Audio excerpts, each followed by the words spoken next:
What a night, and the New York Knicks won another playoff basketball game by double digits, continuing truly one of the greatest playoff runs we have ever seen. They have not lost a basketball game since April 23rd, and it is June 3rd. Game 1 of the NBA Finals, the Knicks won 105-95, and there's so much we can learn from this basketball game, and I can't wait to talk about it all.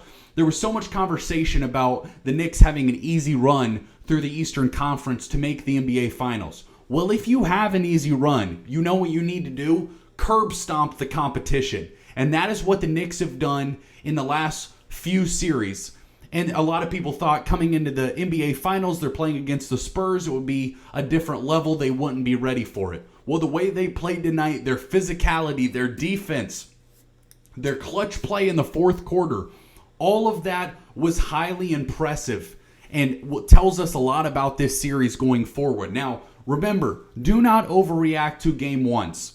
We love to do this, every time a team steals a game one on the road or, something big happens in game one, you feel like that's how the series is going to be going forward. Remember, there's going to be adjustments. There's going to be, guys go out with injuries. A lot is going to happen in this series that we'll see, and I think we will have a long series. But the New York Knicks, you have to feel like you are in a great position to win this series. Game one winners in the NBA Finals win the series 70% of the time, and especially stealing this game in San Antonio, you have to feel great if you're the New York Knicks.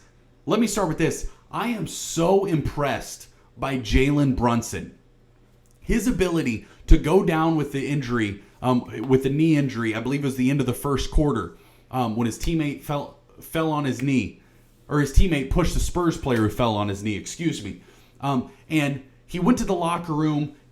I was very worried about him. You see him limping, back in the tunnel. You're not sure if he's going to come back in the basketball game. He comes in, and on one of the very first plays, he goes down. It looks like he's holding his ankle.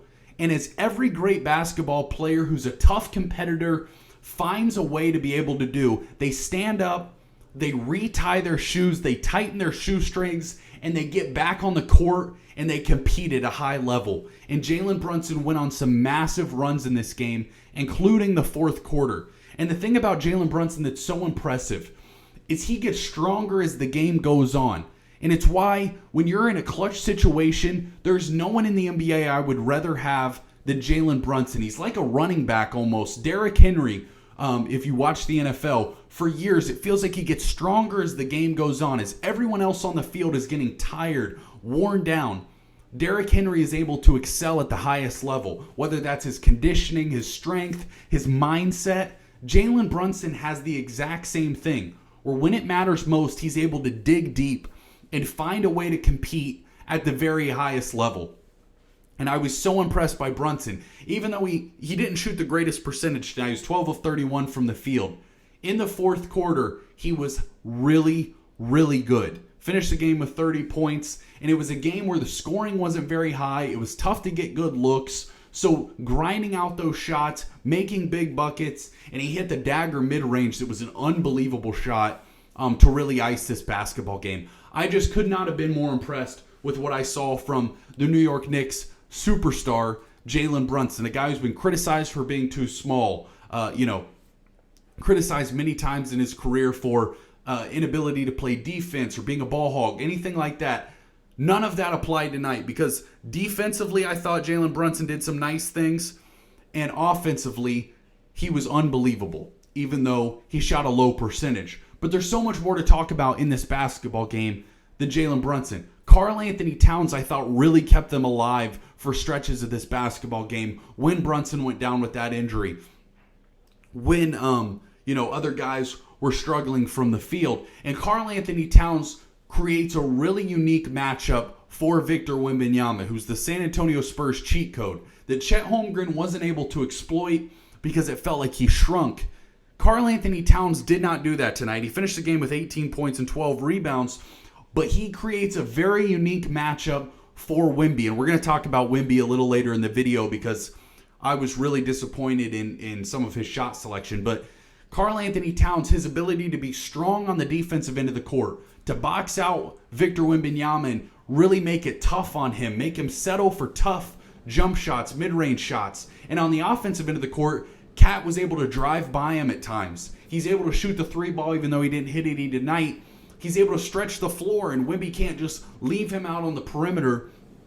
He has to go out there and actually guard him. So Karl-Anthony Towns will create some very unique matchup issues for Victor Wembanyama that I think will be very interesting to watch going forward in this series. And then you bring in Mitchell Robinson off the bench, who can do great things defensively against Wemby. He's so strong, he's big, he's tall, he's long. And again, these guys were just beating Wemby up, making it very tough for Wemby to get good looks for the entire night. And if that continues, then the Knicks will win this series. They will be NBA champions without a doubt.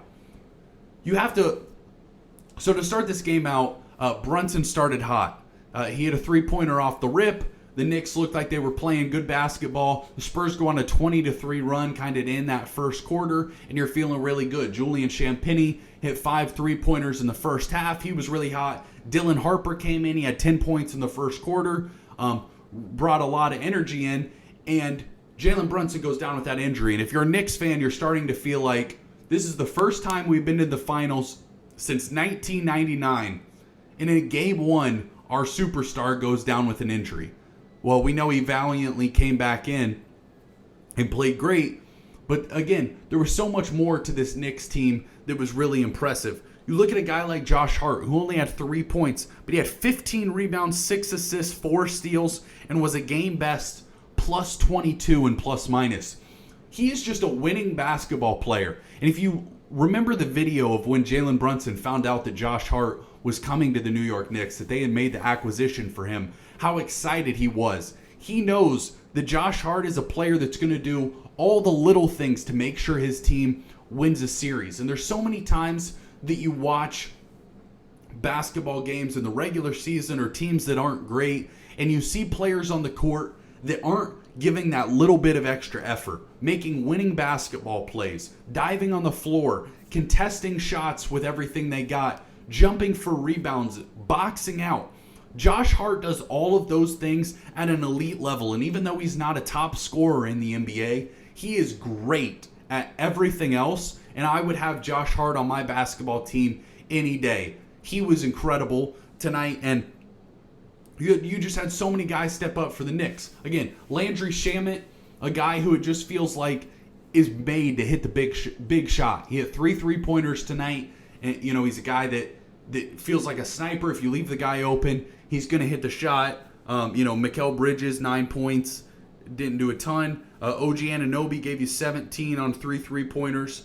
And all in all, if you're the Knicks, you have to feel really good about the fact that you held the Spurs to 95 points. And that's really the story of the game, is how difficult it was for the San Antonio Spurs to generate quality shots.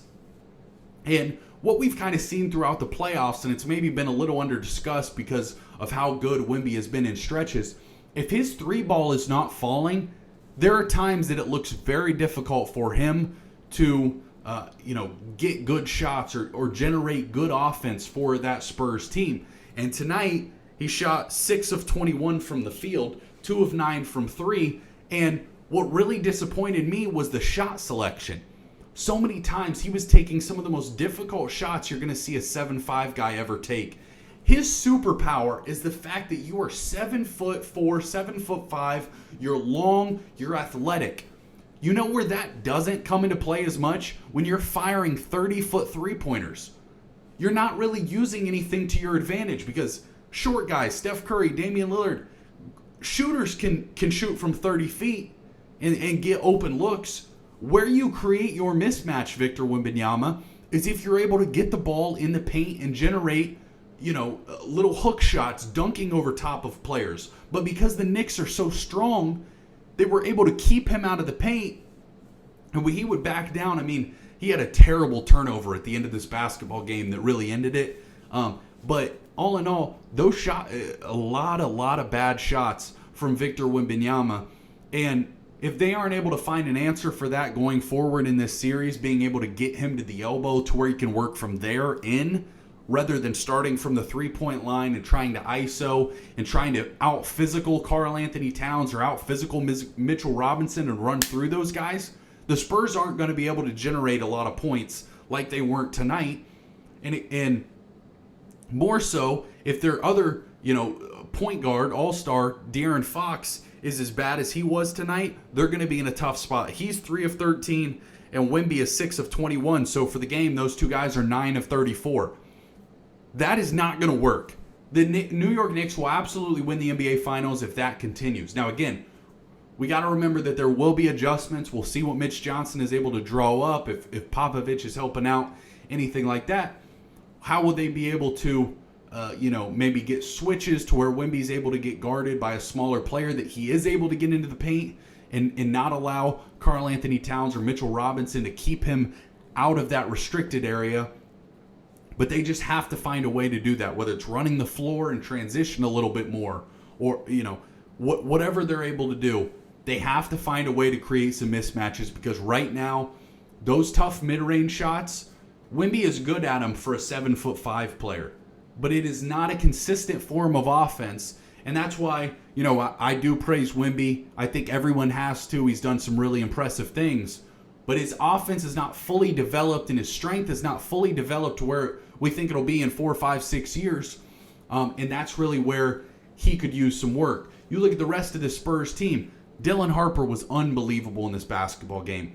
He is really making it interesting. If you weren't in the NBA Finals, it would be very, very interesting to see if they would move him into the starting lineup in favor of De'Aaron Fox. We know De'Aaron Fox was out with an injury in the last round against the Oklahoma City Thunder, but he came back and it felt like he was getting stronger as the series went on. He was awful tonight. He was missing open threes to start this basketball game. I think he missed 3 of them in the first quarter. They were all good looks. In the fourth quarter, he had a short midi that could have either tied the game or made it like a 1 or 2 point game. And he bricked that. It was like a 6-7 foot shot. He bricked that. And De'Aaron Fox was just really bad all around. Julian Champagnie had 5 threes in the first half. He came out in the second half thinking he had to shoot nothing but heat checks the rest of the game. All in all, it was just really tough for the Spurs to generate good offense, and you have to credit that to the New York Knicks. And I think, we know Mike Brown. I think he's an excellent basketball coach, and the heights he's brought this Knicks team to has been really impressive. If you're a Knicks fan, you have to think, we have a real shot at winning the NBA Finals. You have to get Brunson to stay healthy, because if that injury lingers, if it affects him, if he's playing at less than 100%, it'll be difficult for the Knicks to continue to win games on the road, or generate good offensive looks. But if Brunson's able to play through that injury, or it's able to heal up a little bit before we get into game 2, I think the New York Knicks are in a great spot. All in all, very entertaining basketball game. There wasn't a lot of, the foul baiting, the nonsense. Felt like it was officiated pretty well for the most part. I do think the Spurs shot quite a few more free throws, is what it felt like. Let me verify that real quick. But yeah, 25 free throws to 18. That's not too bad. But it didn't feel like the refs were too much of a part of the basketball game. The presentation by ESPN was really good. And all in all, I think we could be in for an awesome NBA Finals. I don't have a rooting interest in this series. I just want to watch great basketball. I want to watch tight games. And I want to see a long 6 or 7 game series. I don't care who wins it. But both of these teams are impressive. They have impressive players. And seeing Jalen Brunson do what he did tonight really shuts up a lot of the haters. People are still crapping on him for being too small. Becky Hammond, people like that. All in all, I can't wait to watch the rest of this series. Again, if you love the NBA, make sure you take a second to subscribe. Appreciate y'all watching. Cyborg out.